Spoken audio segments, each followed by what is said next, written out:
Culture G, votre podcast quotidien. En français, Monténégro signifie la montagne noire. Cet ancien royaume est un territoire des Balkans dans le sud de l'Europe, 13 800 km², à peine plus que l'île de France, situé entre la Croatie, la Bosnie-Herzégovine, la Serbie, le Kosovo et l'Albanie. Un petit pays qui ne fait pas partie de l'Union européenne, mais dont la monnaie est tout de même l'euro.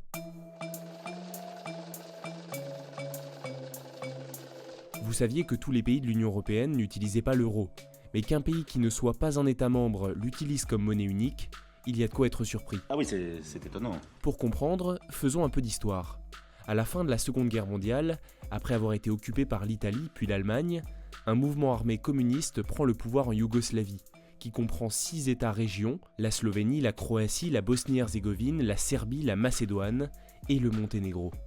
Ces territoires deviennent la République fédérative populaire de Yougoslavie, suivant un fonctionnement comparable à celui de l'URSS. Ah ouais, d'accord, ouais, très bien, je vois très bien. Quelques décennies passent, puis le communisme s'effondre.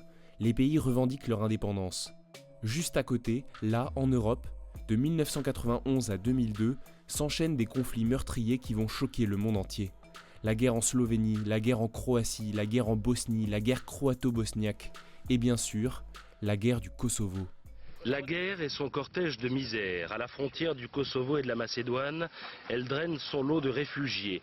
Tout a été fait pour faire prévaloir une solution de raison, une solution de paix, une solution conforme aux droits de l'homme. Au début des années 2000, la Yougoslavie n'est plus que l'union de la Serbie et du Monténégro. Le 4 février 2003, le Parlement fédéral yougoslave dissout le pays. Une nouvelle union fédérale des deux États est mise en place, elle s'appelle Serbie et Monténégro, mais le 3 juin 2006, ce nouveau pays éclate. Loin des guerres sanglantes des années 90, le Monténégro devient ainsi pacifiquement la dernière république de l'ex-Yougoslavie à proclamer son indépendance. Une indépendance acquise de justesse, le vote s'est joué à quelques milliers de voix seulement.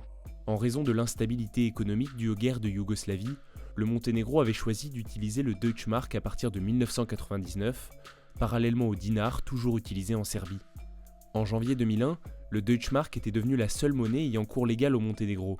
Mais quand l'Allemagne est passée à l'euro, il a fallu suivre. Il est là. Les pièces et les billets en Deutschmark ont été remplacés par leurs équivalents en euros au début de l'année 2002.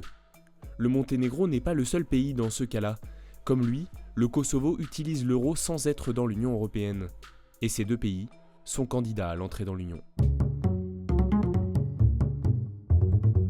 Dans cet épisode, vous avez entendu des extraits de journaux télévisés de France 2, un extrait aussi d'une allocution du président Jacques Chirac de 1999 qui expliquait aux Français sa décision d'engager l'armée française au Kosovo aux côtés de l'OTAN, et enfin la voix de Jean Dujardin dans OSS 117 et celle d'Yves Montand dans La Folie des Grandeurs. Si vous aimez ce podcast, suivez Culture G sur Facebook et Twitter pour être au courant de toutes nos actualités. À demain pour un nouvel épisode.